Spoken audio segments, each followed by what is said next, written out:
ଏହି ଭିଡ଼ିଓରେ ଆମେ ନୌ ଆଇନ ବା ନେଭିଗେସନ୍ ଆକ୍ଟ ବିଷୟରେ ଜାଣିବା, ଯାହାକି ଆମେରିକାର ସ୍ୱାଧୀନତା ସଂଗ୍ରାମର ଏକ ମୁଖ୍ୟ କାରଣ ଥିଲା।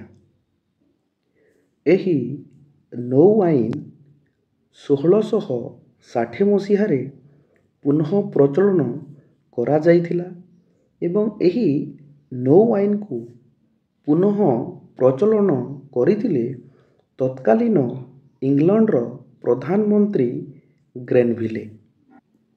ଏହି ନୌ ଆଇନ ନିୟମାବଳୀରେ ଉପନିବେଶ ଗୁଡ଼ିକର ଅନ୍ୟ ଦେଶ ସହ ବାଣିଜ୍ୟ ସମ୍ପର୍କ ଇଂଲଣ୍ଡ ମାଧ୍ୟମରେ ସ୍ଥାପିତ ହୋଇଥିଲା। ଆହୁରି ପିଲାମାନେ, ୟୁରୋପର ସମସ୍ତ ବାଣିଜ୍ୟ ଦ୍ରବ୍ୟ ଇଂଲଣ୍ଡ ଜରିଆରେ ଓ ଇଂଲଣ୍ଡ ଜାହାଜ ଦ୍ୱାରା ରପ୍ତାନି କରାଯାଉଥିଲା।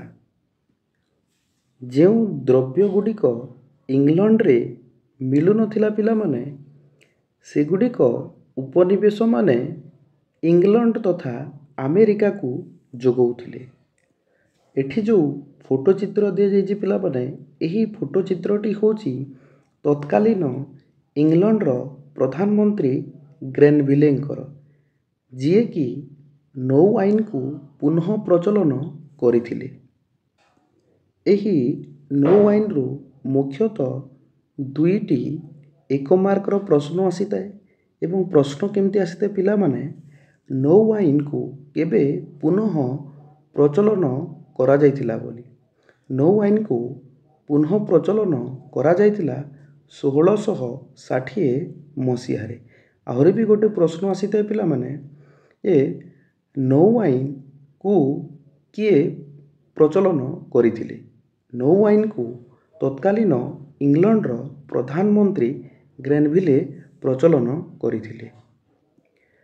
ଭିଡ଼ିଓଟି ଯଦି ଭଲ ଲାଗିଥିବ ପିଲାମାନେ, ଭିଡ଼ିଓଟିକୁ ଲାଇକ୍ କରିଦେବ।